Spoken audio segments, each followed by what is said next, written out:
Well, hey everybody, welcome back to the Bill and Rae Show. Thanks for stopping by. It's marble day again, back out in the torch shop, and today I'm going to work on marble with some silver, gold, silver, whatever, different fume. Got a few colors laid out. Going to be some fairly basic steps here. So I'm anxious to see if I can get this idea into reality. Let's get started. I'm going to jump right into our main clear rod that we're going to build everything off of. This is like 19 millimeter rod.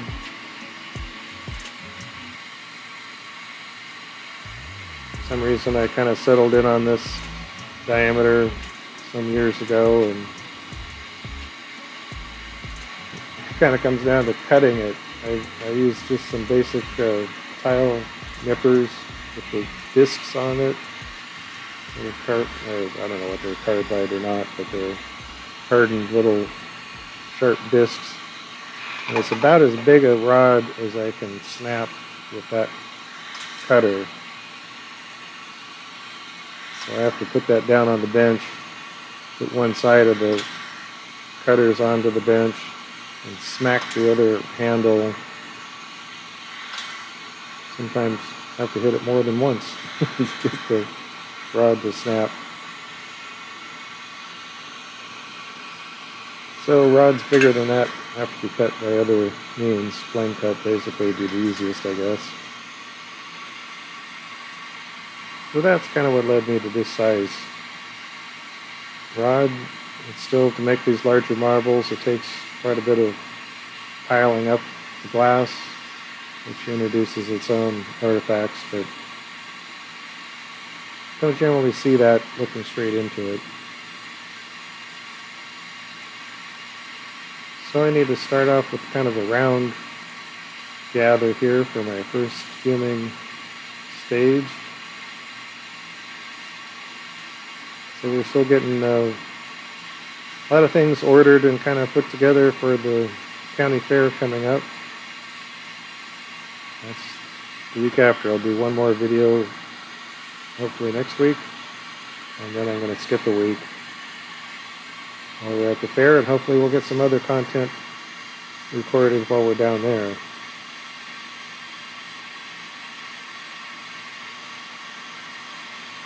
So in the process of kind of buying this and that to upgrade things, I got a new set of flip-down clip-ons. So I like these blue reflective clip-ons, and I try to replace them every year or so.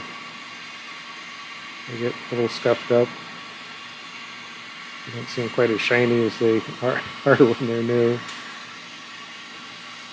And I used to find these at the grocery store or wherever had sunglasses, but they got to be kind of hard to source at local stores, so I just order these off of eBay. To be fair.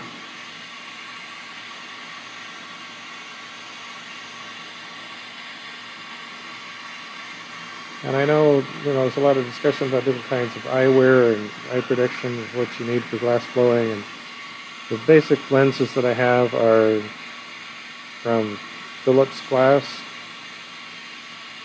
and they were sold years ago as their enhanced titanium lenses. They're kind of an amethyst color if you just look at them. And the old original Buddy Holly kind of titanium glasses that I used for years and years, they have, if you just look at the lenses, they have kind of maybe a greenish tint.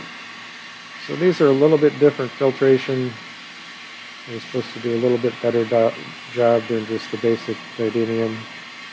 And then these clip-on, flip-down lenses, the work I do, I've never had anything that is so bright. I wish I had darker lenses. So it's up to the individual what they want to use. But this is what works for me. Then I ran down kind of the rabbit hole because these clip-ons the clippy part is different than my last ones.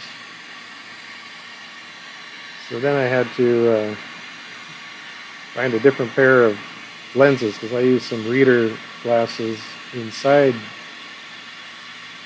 the titanium glass lens so I can see up close a little better.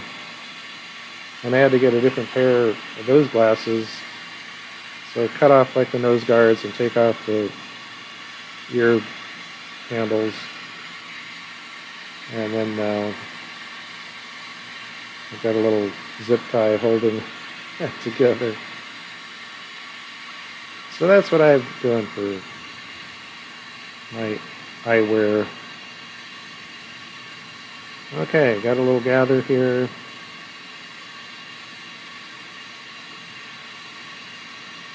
The bulk of it looks good, but the end is kind of off center. It's not going to really matter, but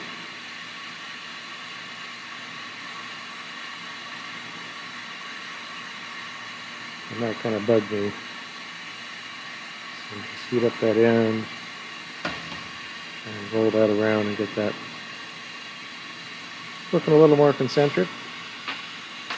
All right, we're starting off with silver fume. So we start off with a bit of a rich flame.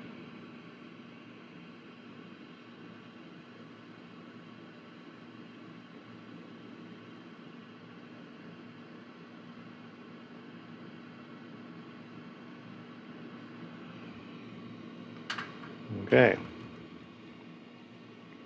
that went down pretty good.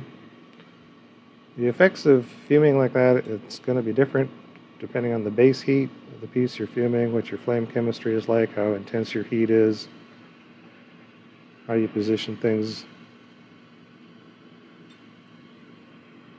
That looks like an acceptable amount of silver fume. I'm going to do a pretty basic dot pattern.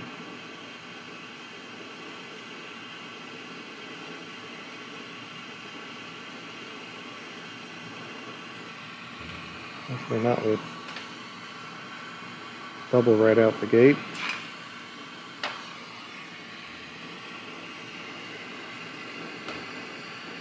Okay, so we're going to go in here towards the end, some large dots.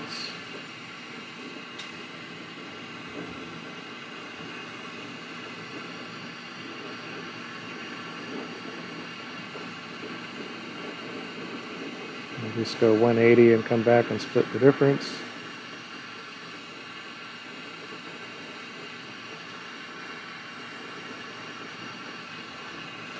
And then we'll add a few more little dots in between.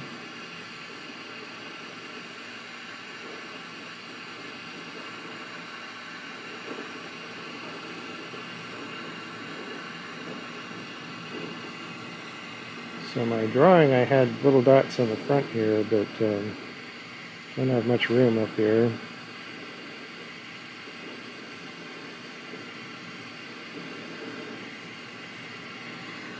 That's okay.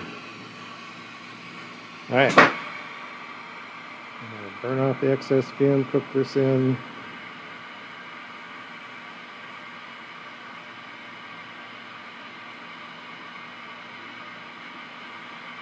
So process-wise, this marble is going to be pretty simple. You'll see.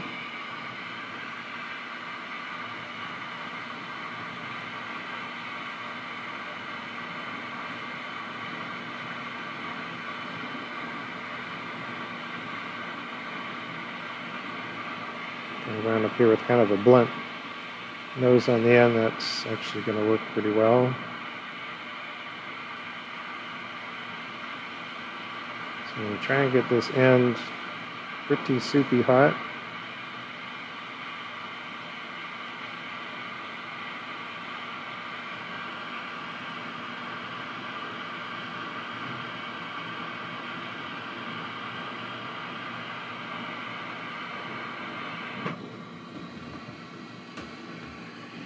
Okay, I'm going to drop this in here as a handle.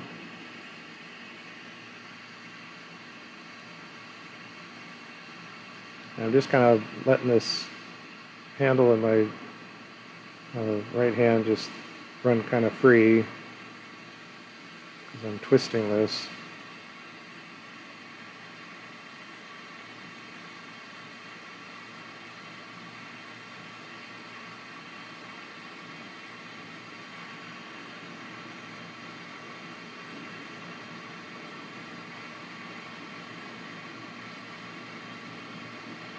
And at the same time, it's kind of developing a bit of a shape.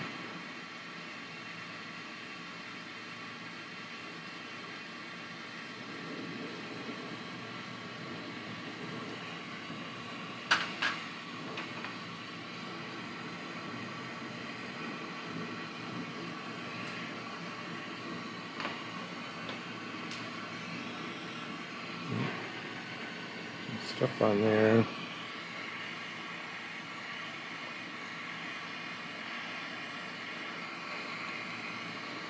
I'm creating a long cone. Continuing to kind of tweak that twist.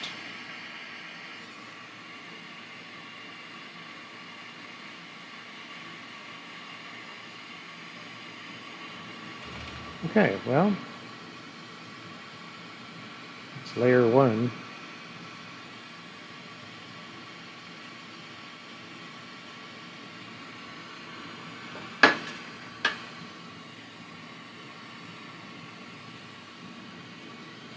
Okay, next step is going to be some gold fume.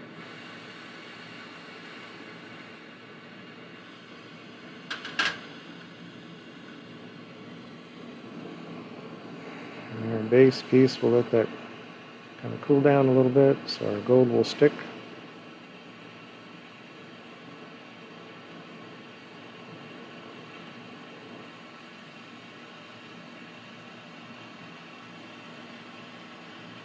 And it really works fairly quickly and quite a bit of intensity.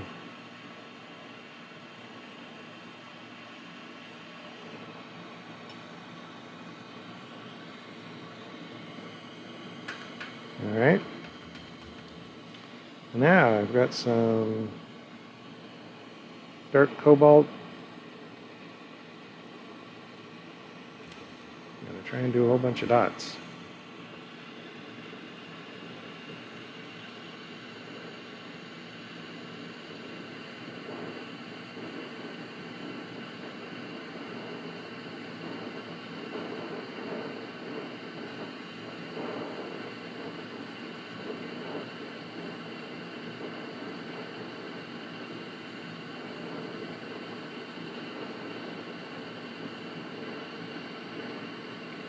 So I appreciate you guys tuning in, watching these videos.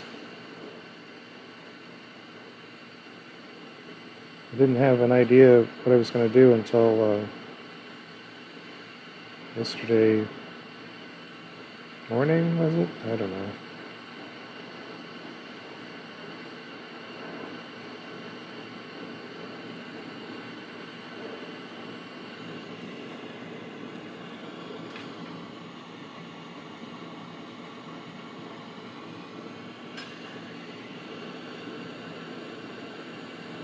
So once you get first row, you just kind of come back and do more in between.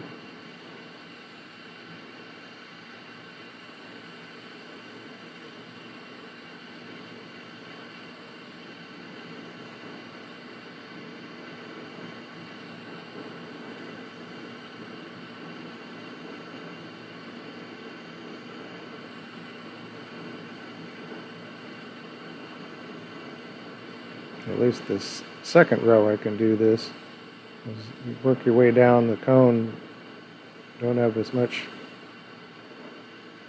real estate, so you can't make concentric patterns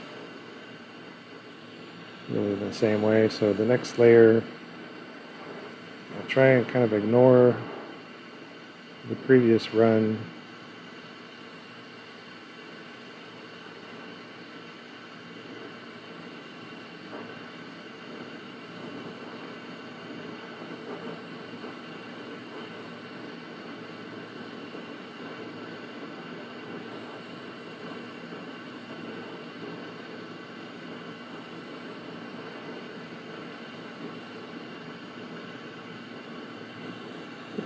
triangle in between. Let's see how this goes.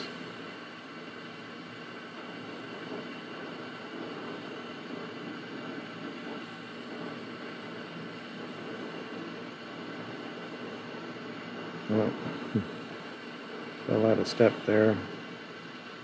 Really doesn't matter. Any random collection of dots will do.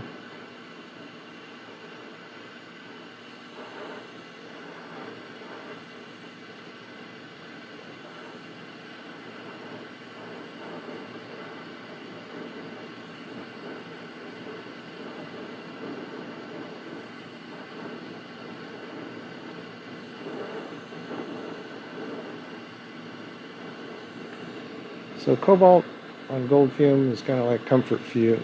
Comfort food. I can't say it right. Comfort food.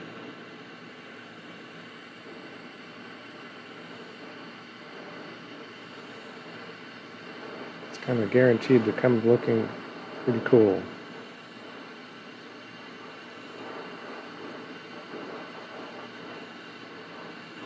Okay, well, let's do one off the end.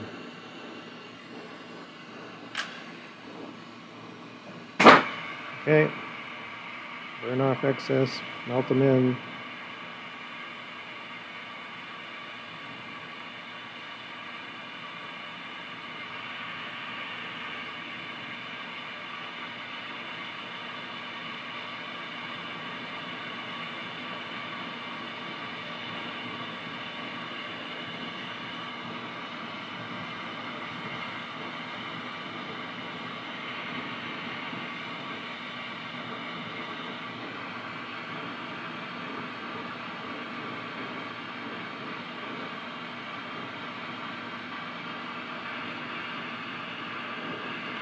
So melting this in and burning out the excess fume. I'll switch down to the smaller flame, but we'll try and do this kind of intensely. Chase that fume out of the in-between places. It's hard to capture on video, but it just kind of magically disappears. Okay, now I've got this nice even field, and now I'm going to mess with it. Start by shaping a little bit. In the process of shaping, I'm dragging to get just a little bit of twist going on.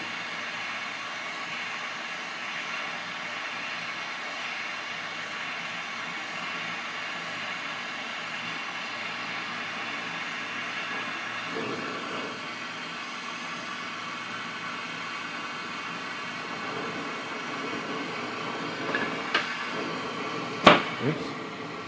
Okay. Let's roll with that.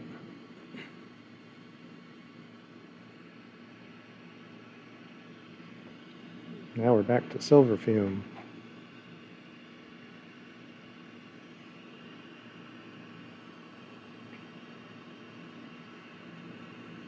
If I can find it.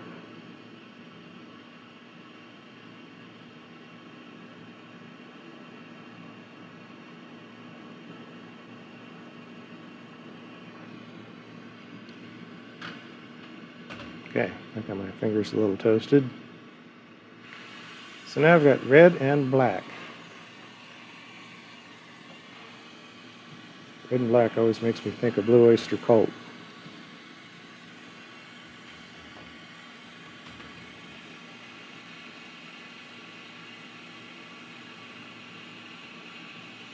Okay, cherry red.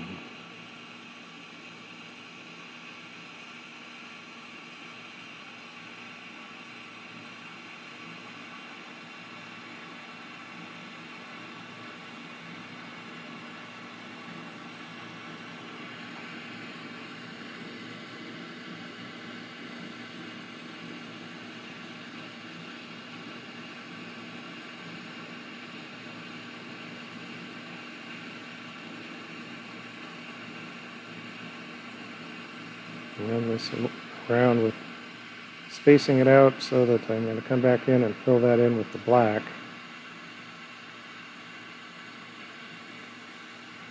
That's the idea here.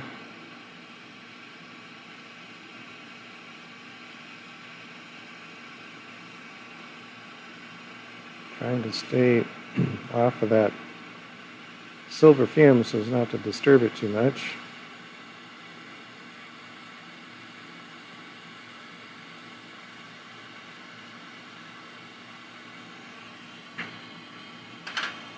Now, without melting that in, because that's just going to mess up the fume, I'm trying putting down this black in between.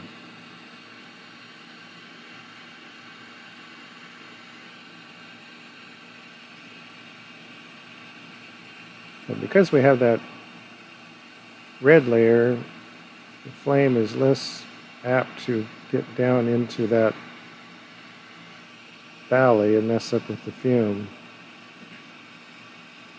So you can be fairly aggressive with the flame. I'm trying to push this black in.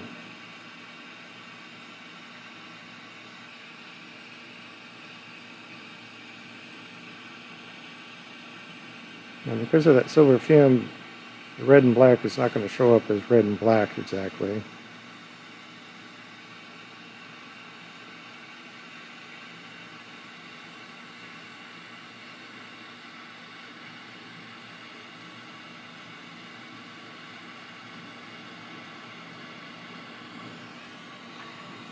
Okay.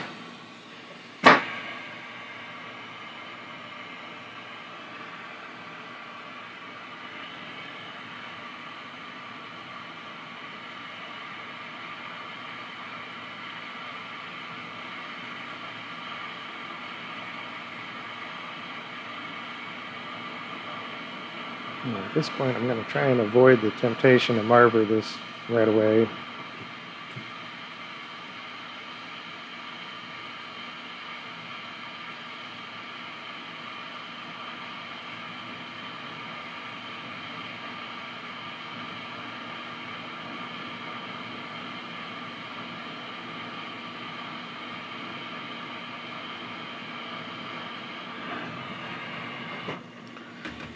So I'm kind of working on the fly here.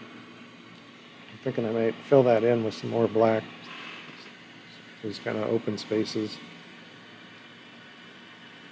We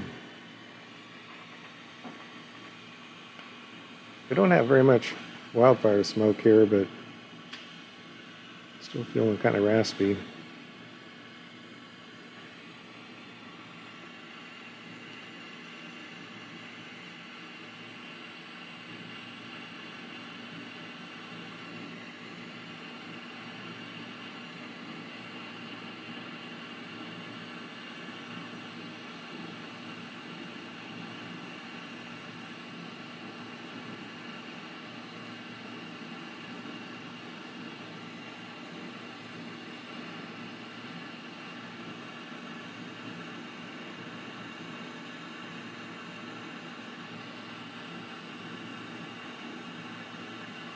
I'm going to put a band-aid over any of these spaces that broke open.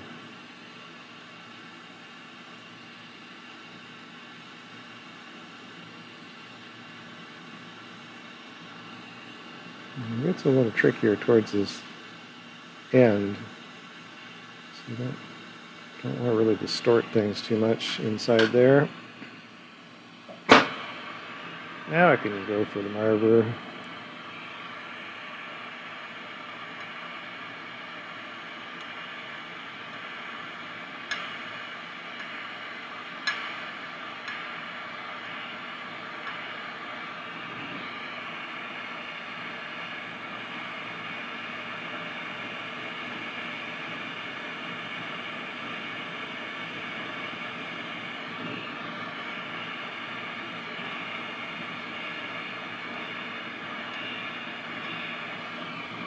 Okay, this is going to get covered now with clear glass to build out the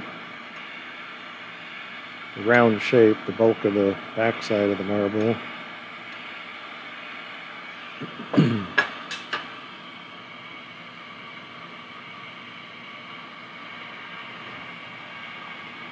So before I do that,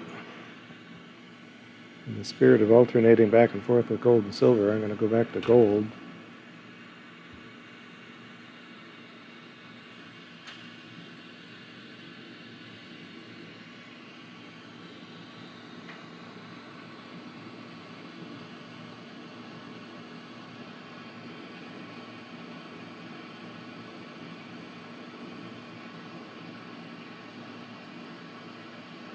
And this is not super important, but this will show up somewhat underneath the back color.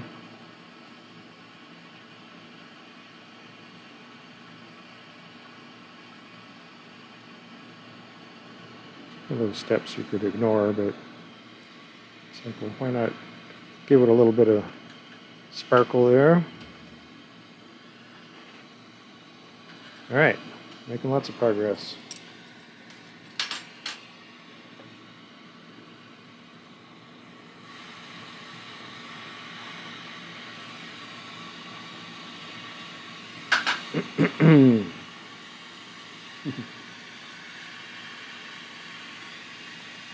I got Hecklefish here from the Y-Files, interesting YouTube channel. I haven't been watching any of that lately, but I like that kind of crazy off the world topics.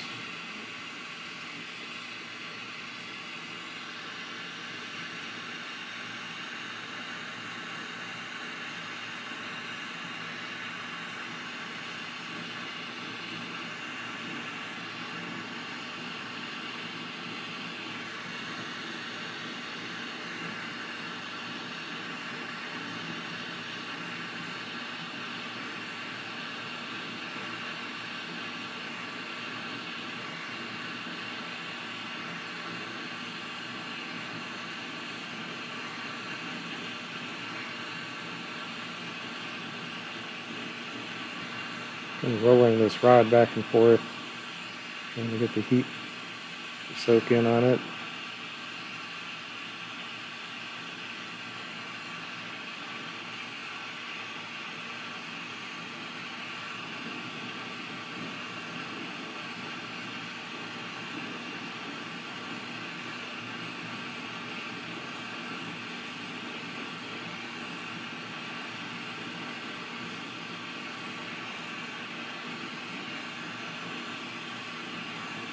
Sometimes a little hard to keep focused on where the flame is at. Got to keep moving your workpiece so that you stay in the same spot you want to be in the torch flame.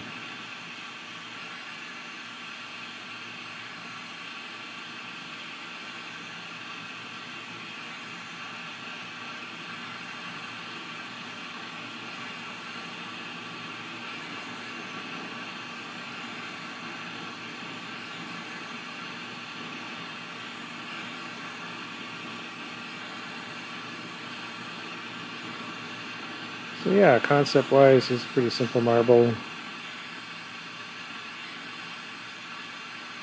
But I always try and throw some little curves into the process.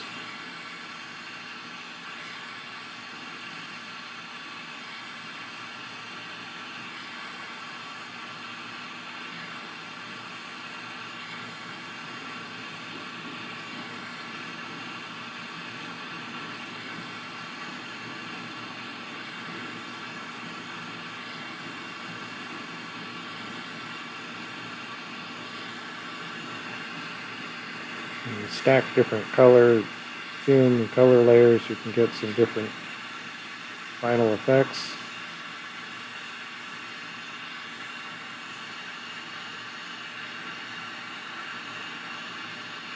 I've done quite a bit of work using gold fume and red, black, cobalt. Those are all pretty solid options in my mind.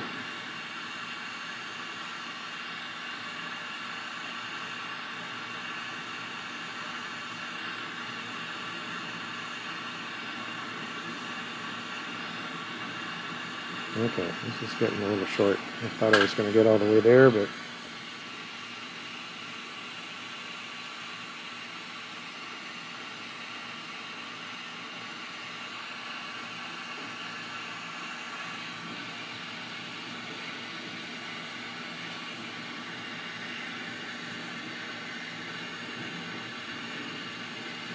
come up to this color edge. I'm trying to not go over the edge.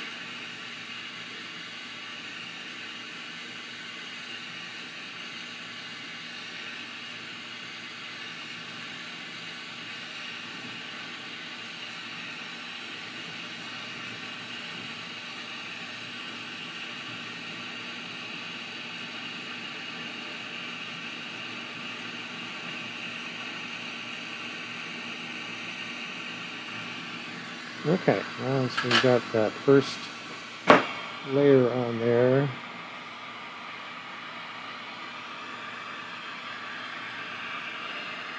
Come in here and push this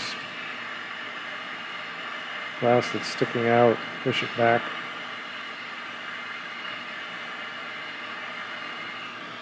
And then out here on the tip of the cone,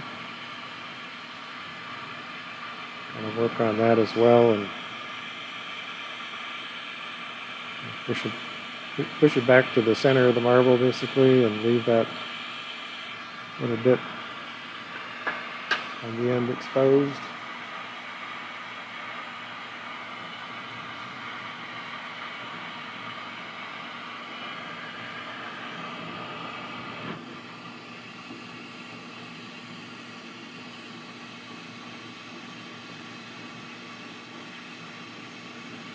Now this phase will have quite a bit to do with the ultimate size of the marble. You can kind of cut this short or keep building this up a bit more. And first we need to just kind of fill in the general curvature.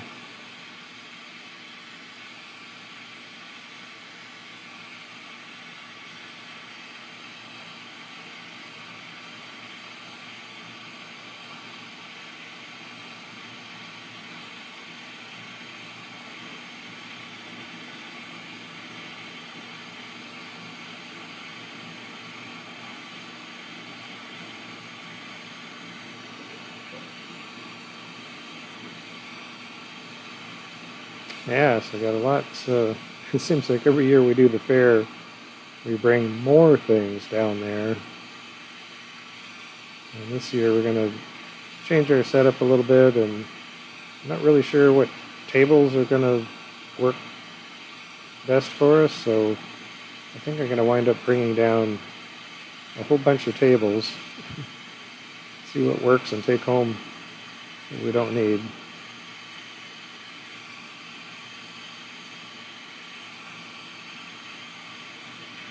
Until you get kind of set up and moving stuff around, it's, even if you try and put it down on graph paper, it's not always quite what you think it's going to be when you see it in person.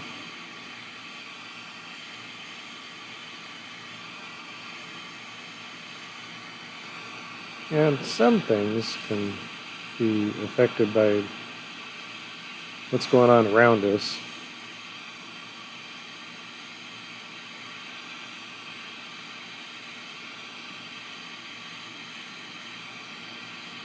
And we've done events long enough to have certain things that we like to have, and we have a lot of different, like I say, tables, chairs, all sorts of different things that you can assemble.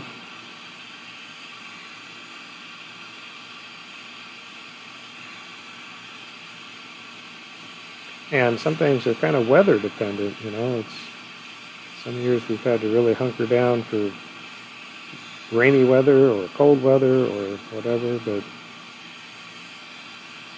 the worst stuff, of course, at outdoor events is the wind. It's always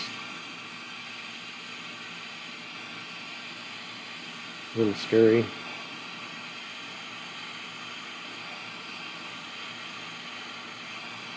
And not just for our stuff, it's other people that don't properly secure their canopies. That's usually what we find that causes the biggest problems. Some people just set up their pop-up canopy with not tied down at all, or they've got little wimpy, maybe the thing came with some little tent stakes or something, and it's like, yeah, that's that is not going to cut it when the wind blows.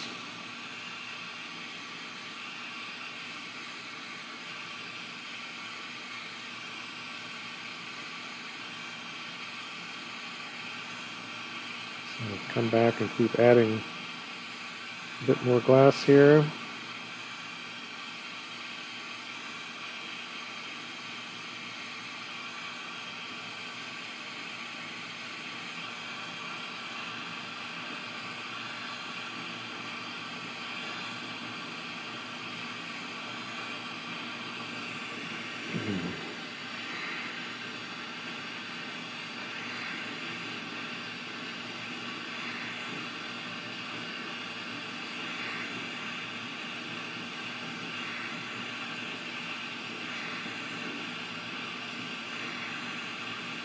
And we got a booking just the other day for a guest that's going to stay here at our vacation cottage right during the fair week, so it actually works really well to our advantage because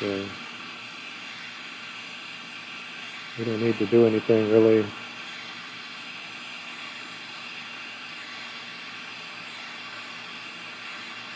It doesn't mess up our schedule. Okay, got enough glass laid down, I think.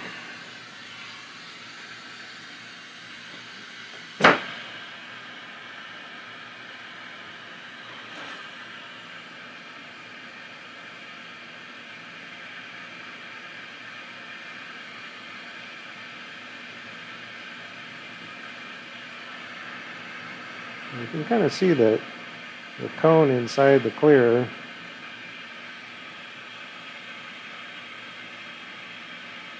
That's what you want. You want to protect that geometry of that interior cone shape. Should be all the way sticking out the end.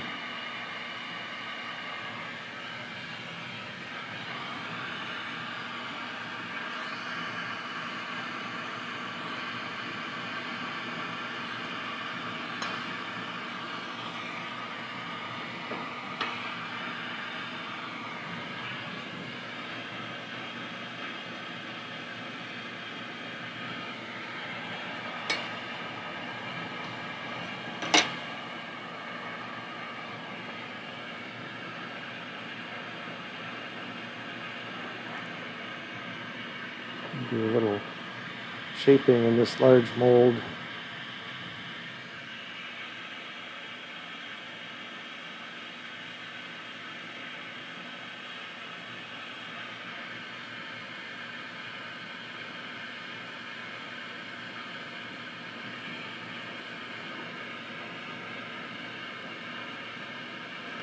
Yeah, it's supposed to get pretty hot today, tomorrow. This might be the last of our really hot weather for the season, though.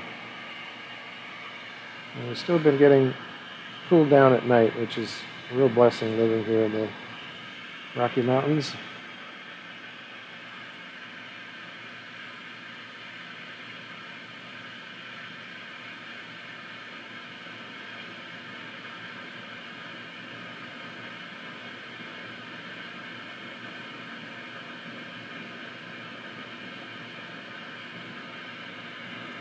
Seems like a lot of time spent here just rotating in the heat, but this is where you want the heat and gravity to kind of do its thing, let that glass flow.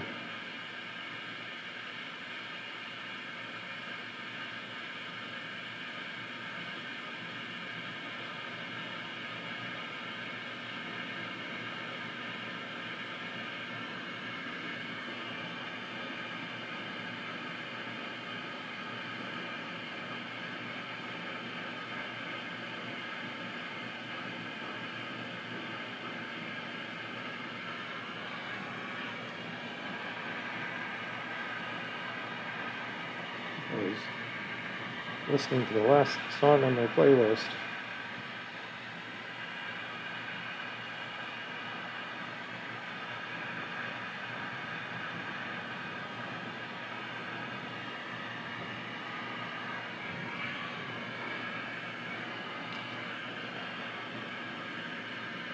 Multitasking is just a fact of life when you're doing torch work.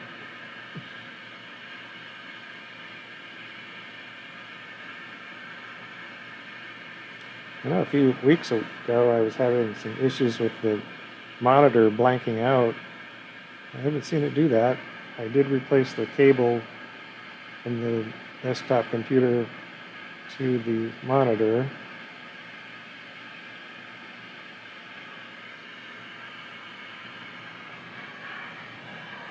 So I'm hoping it's going to behave now. So once it gets pretty hot all through here, I'm kind of losing control.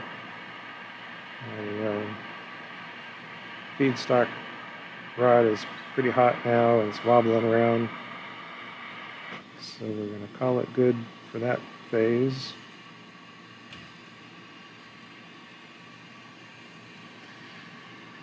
Yeah, let this settle down for a minute.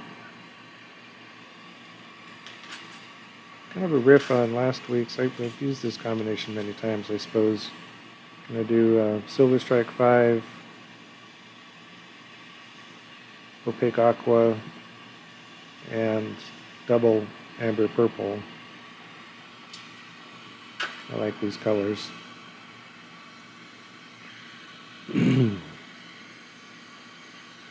Let's see if they like me.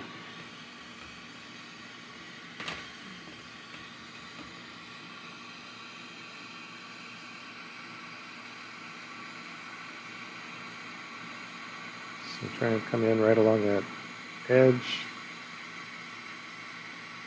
So we've got color from the inside, clear on the outside, and now a line of color just right along that border.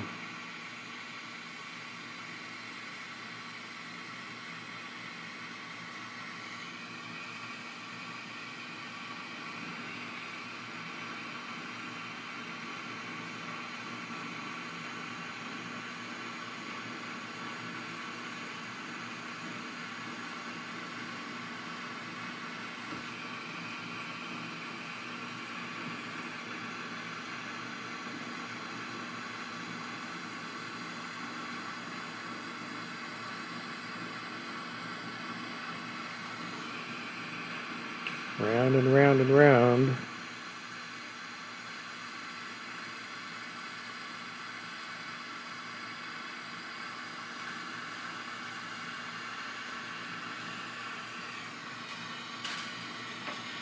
Okay, that was Silver Strike 5. Probably the color I've used the most on the backing, that and black.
Cool. And one more color.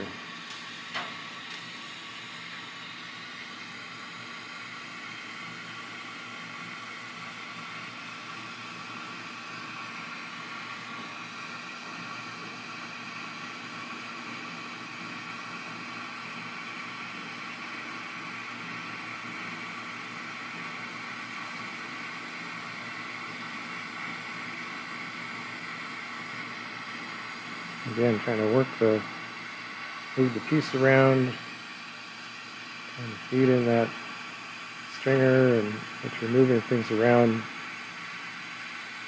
stay in the right orientation with the fire.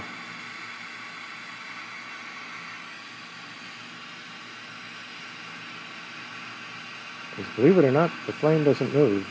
You have to move everything you're working on to fit the flame. And you get in the middle of doing something like this and you can't really make adjustments to the flame very easily, so you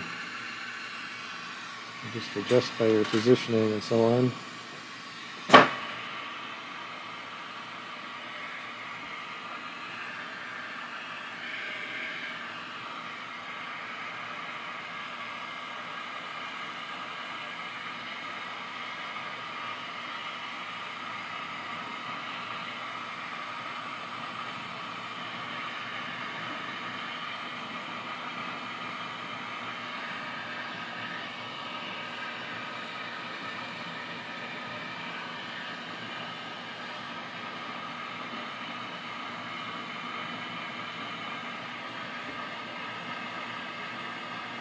So when working with any of the amber purple family, any of the high silver content glass,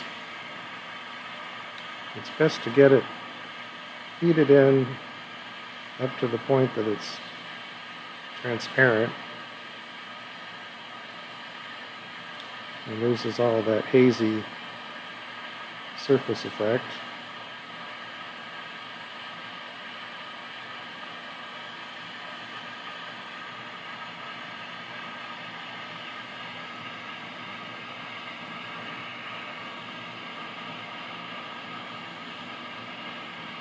In the hopes that it will strike to some interesting colors by the end of this process.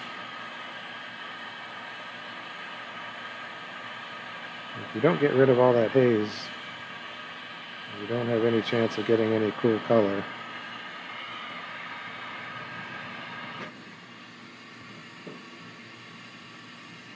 Alright, another small cool down point before I start raking.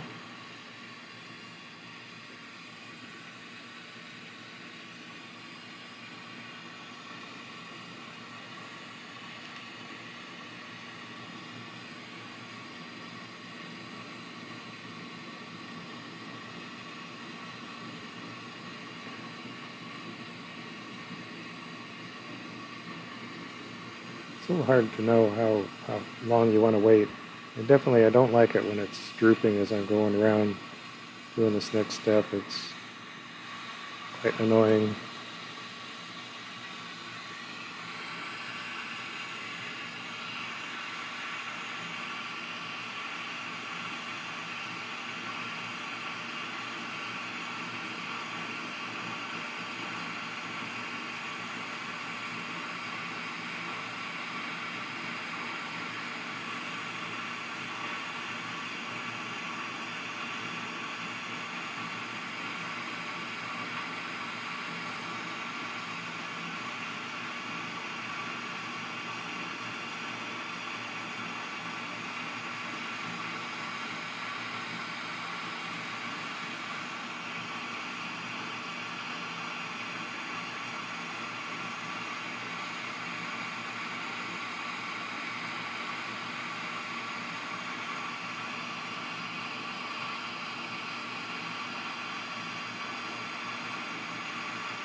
And the downside, if you wait too long, you lose some core heat, and then it makes the raking process a lot slower. And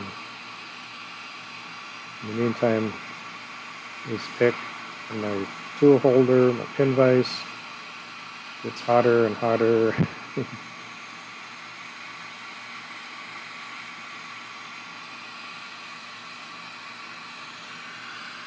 And I'm going to change gears to do the end.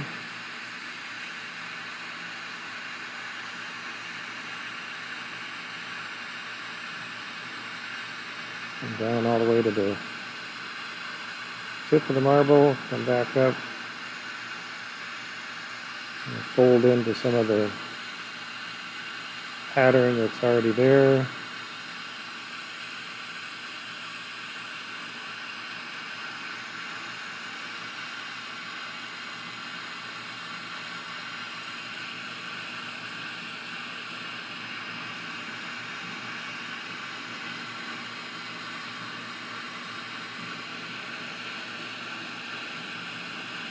One reason I kind of go back to working with certain colors is they do this step nicely.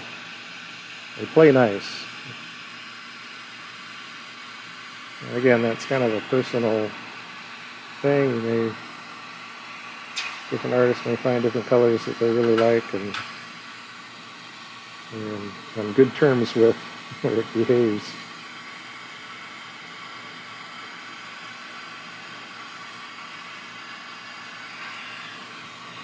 Alright, we'll tap in that point.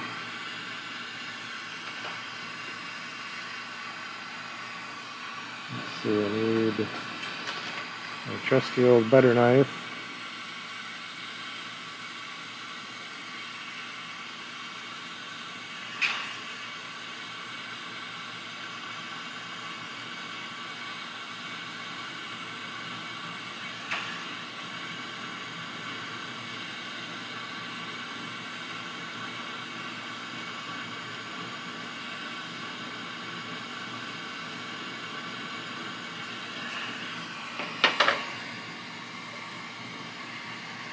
Okay.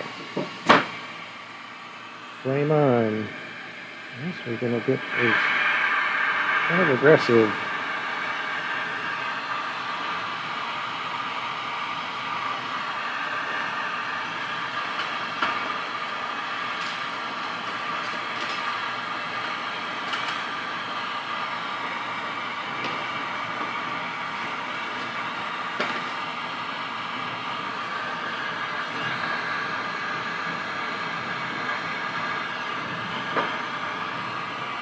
Kind of sharpen that point again so we don't lose our focal point.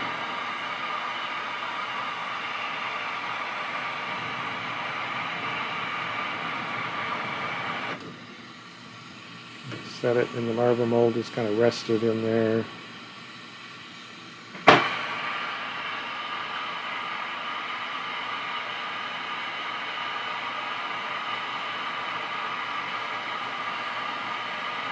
Okay, that's pretty well smoothed over.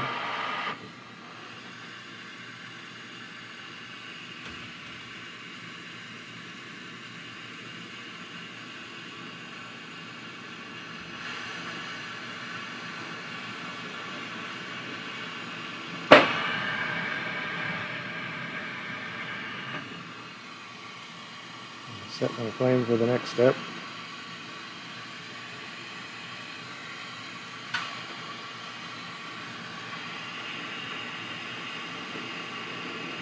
You need a handle for the first puntey attachment. And these attachments like this is just pretty much a full seal. I need control onto this.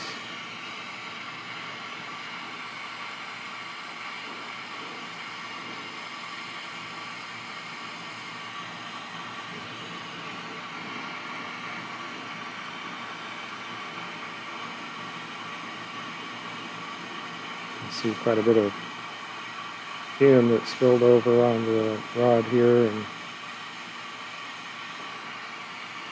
that messy glass will need to be skimmed off later.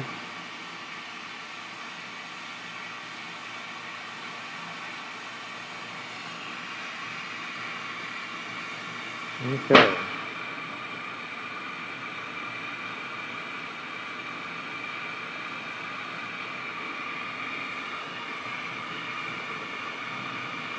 Kind of angling the flame towards the interior of the marble.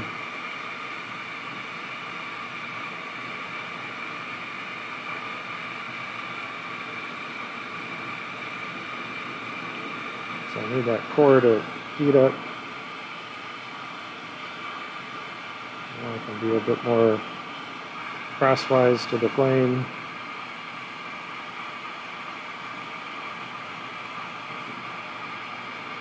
That boundary line between the clear and the color is going to expand in this phase.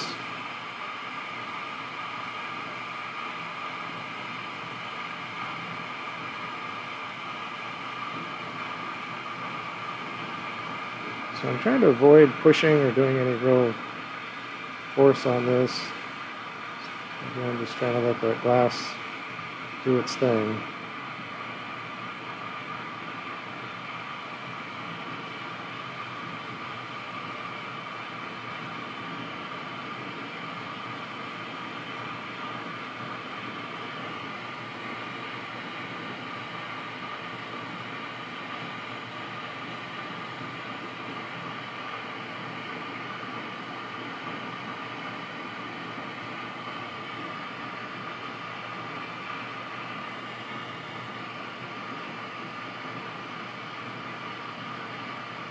So now that boundary layer is expanded out, and now the clear lens is kind of bulging out over the edge.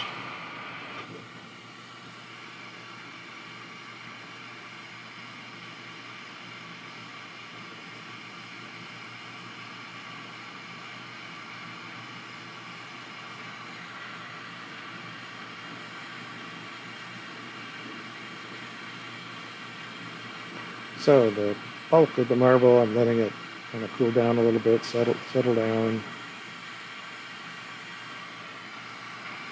And I just need to build up a little bit more clear for the lens.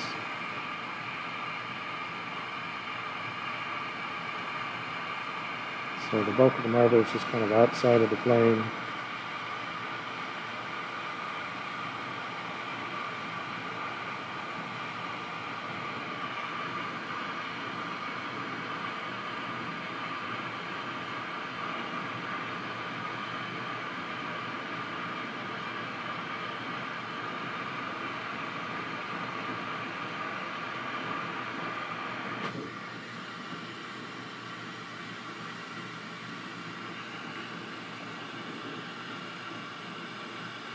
So we get closer to cutting this loose. Just going to focus on that area where it's feeding in. A little bit more mass of clear.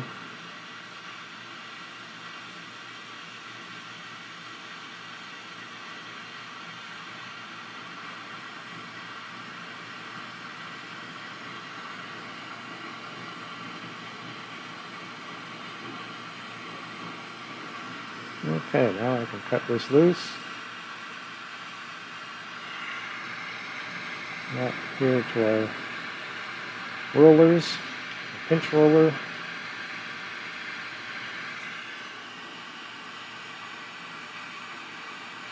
Do another heat. I'm just heating the marble side.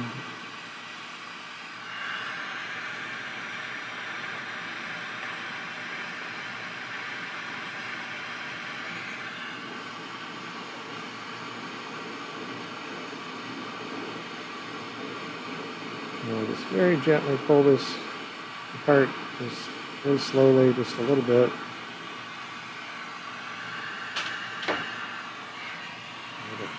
Cut through like nothing.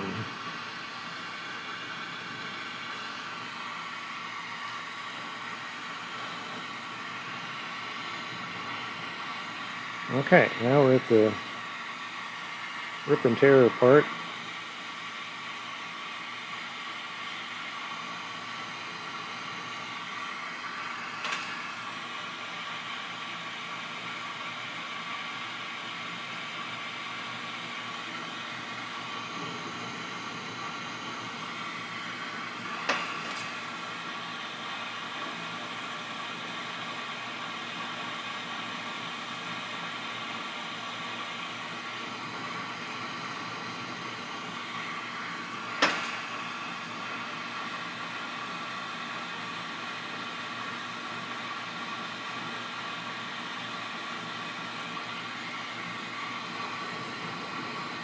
Don't worry about that glass boiling.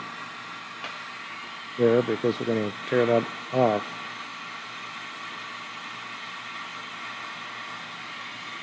So the boiling actually gives you an idea that it's getting good and hot.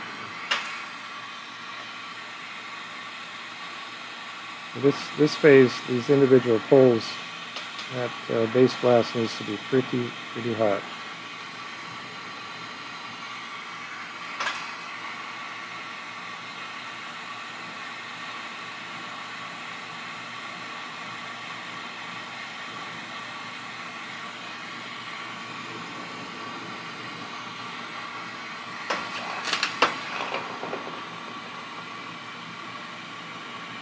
And that one was a bit of a miss.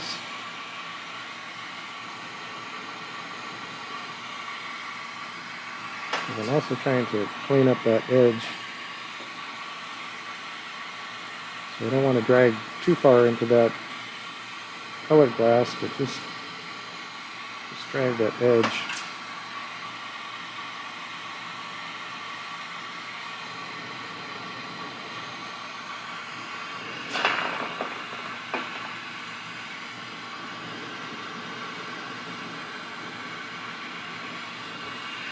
So now when you don't want it to boil, kind of be gentle with it in the flame. And try and tuck it down with the tweezers here.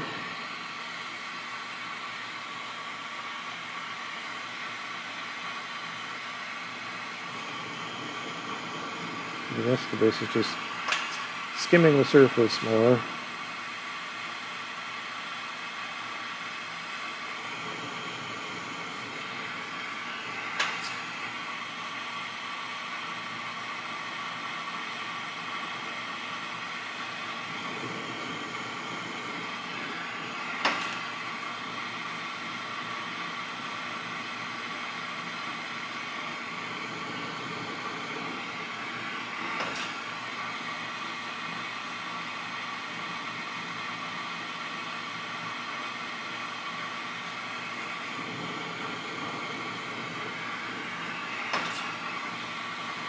Now I'm just kind of laying the tweezers down.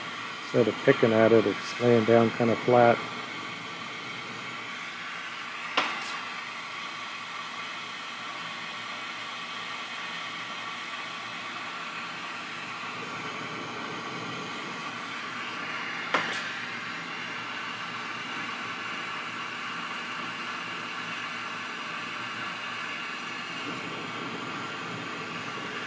Seems like I'm tossing a lot of glass, but part of the process.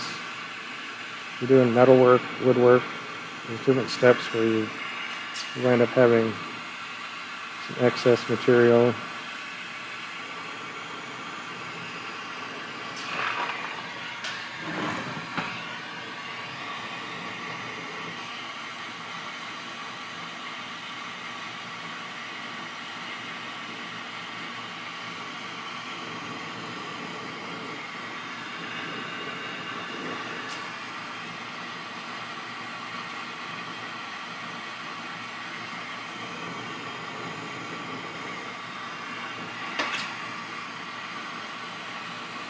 Gets a lot faster out here towards the end. You got less real estate to skim off of and less mass to heat up.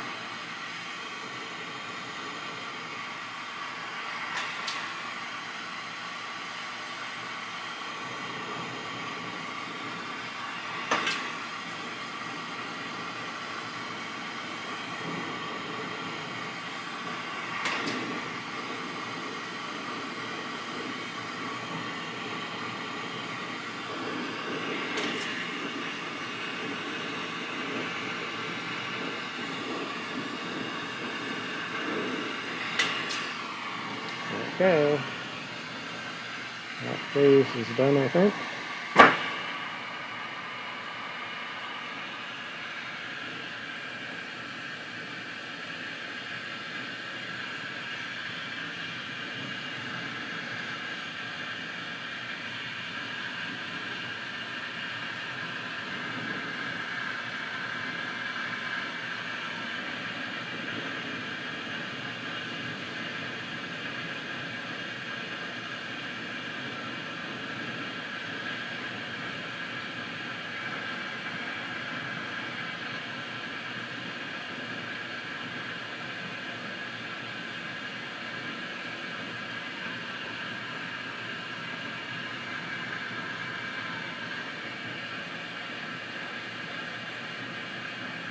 Get kind of an egg shape going.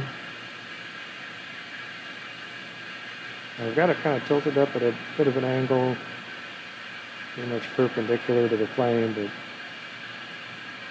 letting that clear glass fall down.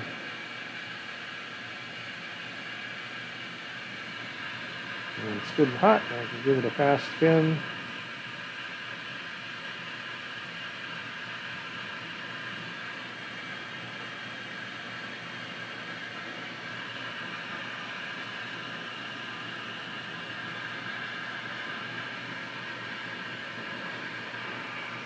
And when it starts getting a little wibbly wobbly, so we go into this elm arbor and chew it up.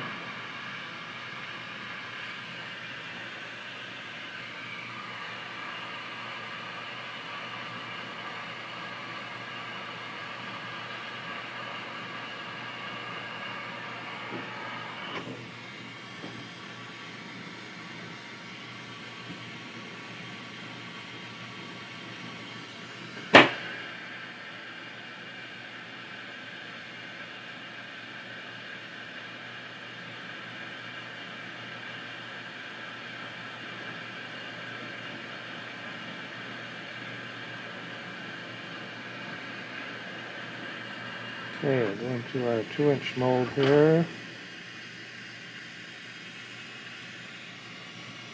And kind of push it in a little bit.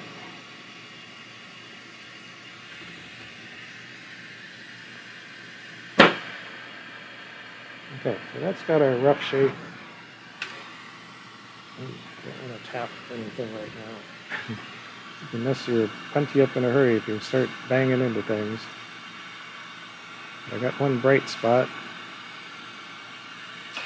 These bright spots will end up being a black spot in your finished marble if you leave it.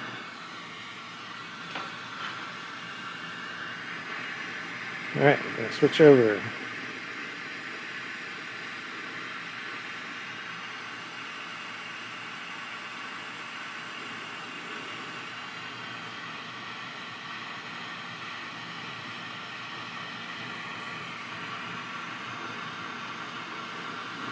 Flame cut off our first punty.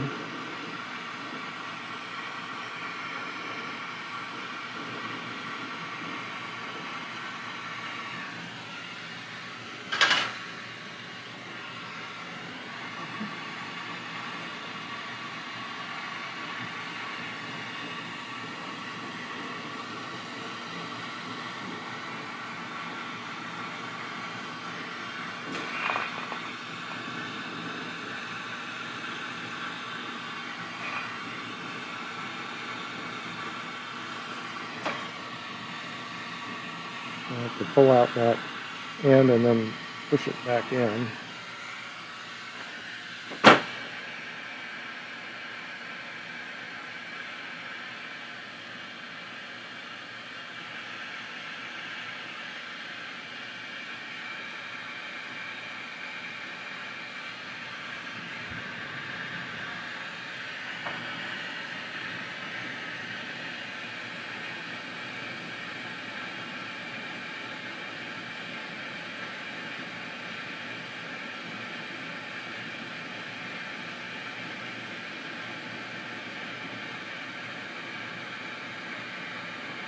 So this is a step where, given enough patience, that whole colored end will transform and pull together.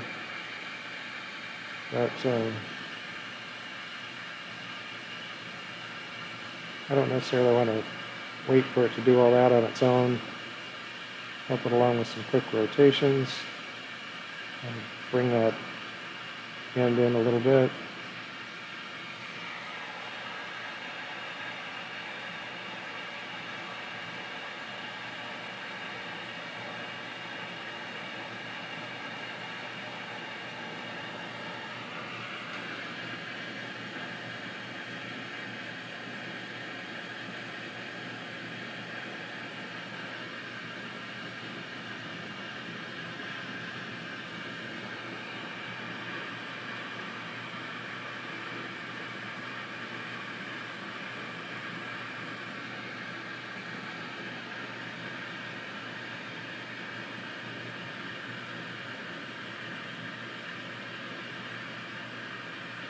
I really like to get it to move with the fast rotation if it's got enough core temperature through it. I pulled it together quite a bit.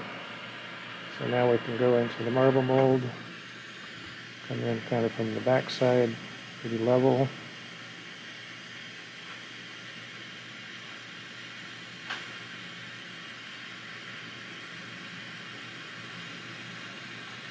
And I leave that end kind of sticking out.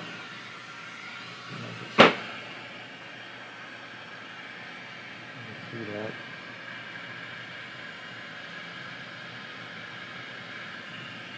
So I didn't run the marble mold all the way through to that back side. So I'm trying to let that heal up on its own to some degree.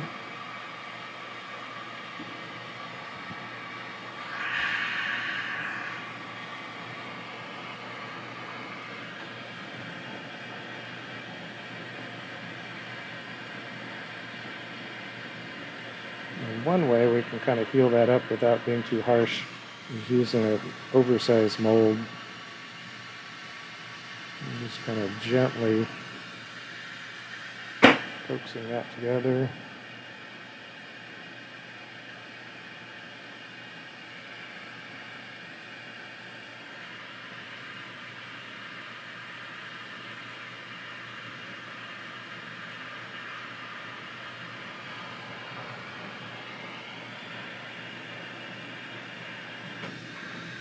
Okay, back in the marble mold. This is a 2-inch marble mold. This marble is a good bit bigger than 2 inches. There was a time early on with this marble I thought it was going to be smaller than 2 inches, but we added a lot of clear on that backing.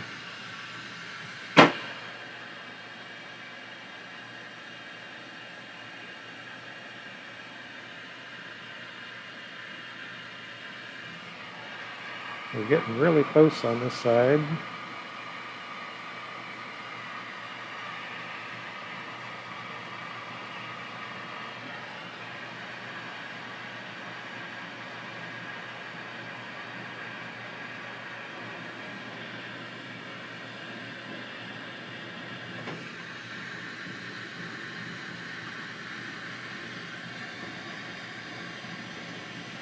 Okay, start watching the reflections. At this point I'm pretty good with the overall shaping, so we're going to let it lose some heat. So at this point I'm trying to lose the heat that's in the core of the marble. That glass doesn't need to move anymore. And having the entire marble too hot actually causes you to lose control of its shape. So some of these steps is like, well, why would you do that? You're wasting all your time. You just tried to heat it up for the last 10 minutes. But we're towards the end. Do slow rotations in a screaming hot flame. This is basically a flame polish step. Watching those reflections.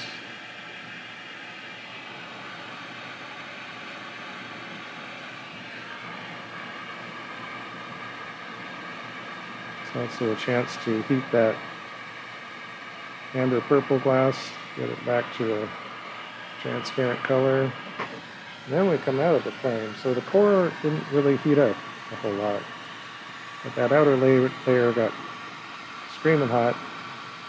So keep rotating, kind of level. And that firms up.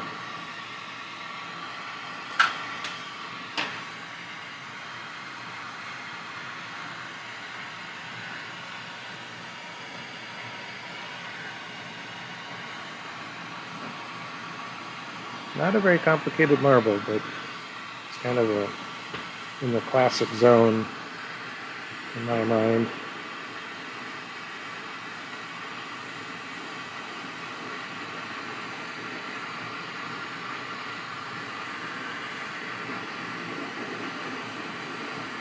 Yeah, this hopefully be the last funky transfer.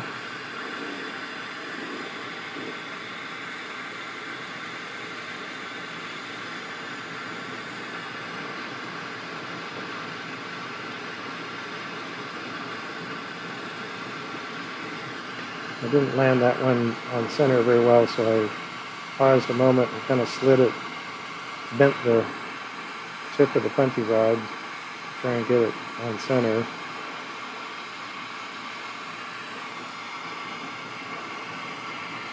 That was a case where my flip-ups here were down and I couldn't really see that well.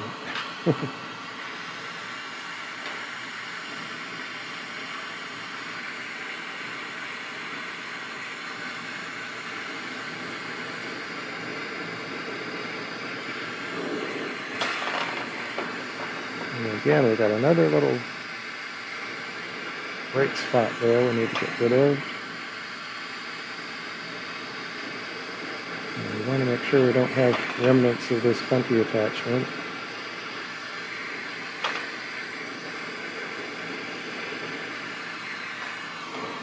Okay, so do a little touch up there.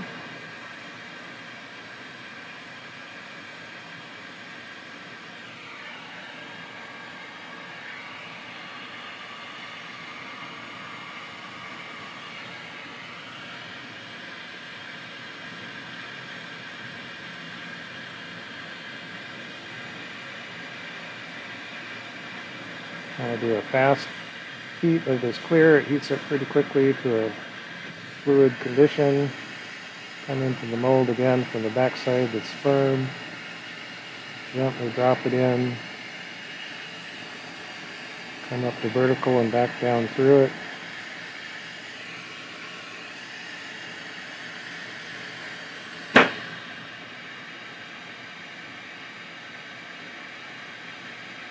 That gets about 90% of the shaping done.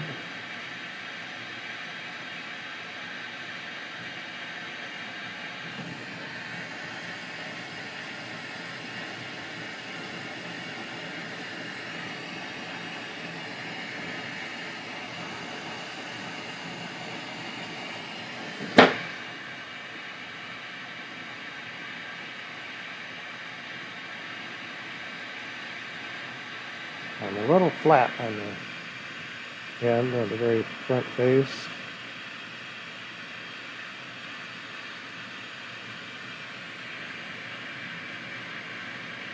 So you have to just take a deep breath, take your time. This is all pretty important at this phase. Get it right.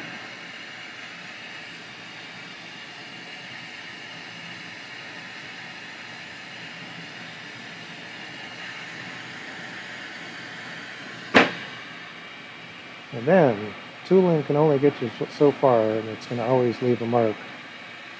So the very last phase here is to do some flame polish steps. So just let that cool down.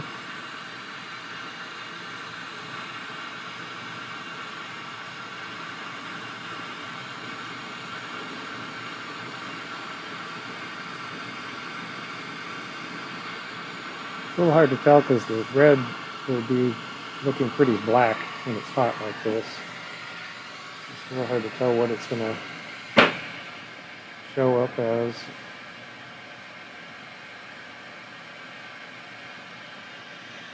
So when you do these flame polish heats, you want to get it pretty screaming hot. But you're not trying to get the core hot, so once that surface is heated, you just get out of the fire.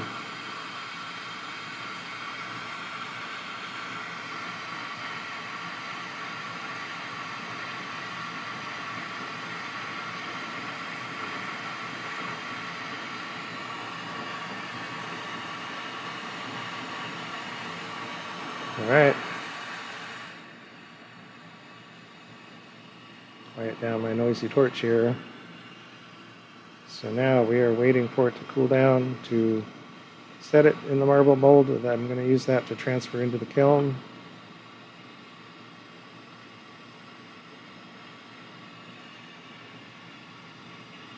So that marble mold is really hot because we've been using it. People do different techniques to get the marble at this point into the kiln. It can depend a little bit on the size. But because it's bigger than the 2-inch mold, it's just sitting on that edge. So the marble mold at this point, it's not going to suck much heat out of here. This is a messy, plenty connection. Came out pretty good.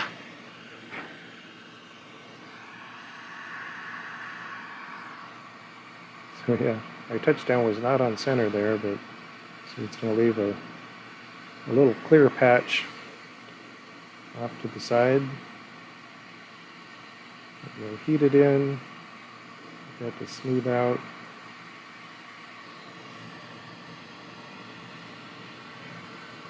And scrutinize our reflections.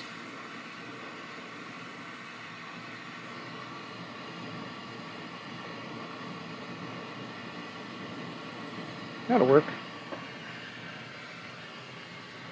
So at this point I heated up that one spot, so I've got quite a bit of a thermal gradient.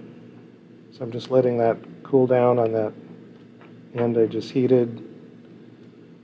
So at this point this is somewhat potentially dicey because you have some cooling going on into the marble mold and that hot end. So it's a bit of a timing thing. You want to get it into the kiln in a timely manner. So we're idling the kiln at 900 degrees. Hot marble goes in hot kiln. And then I'll set it, and it'll go through a ramping steps, goes up to 1150 for a few minutes, down to 1050 for a long time, down to 960 for a long time, and down to room temperature in a long time. Anyway, thanks so much for hanging out. Hope you enjoyed it. Hope you enjoy life. Take care of yourselves, you guys. Take care of those around you, your loved ones, friends, family, workers, whoever. And we will see you on another day out here in the torch shop making more glass. Take care, guys.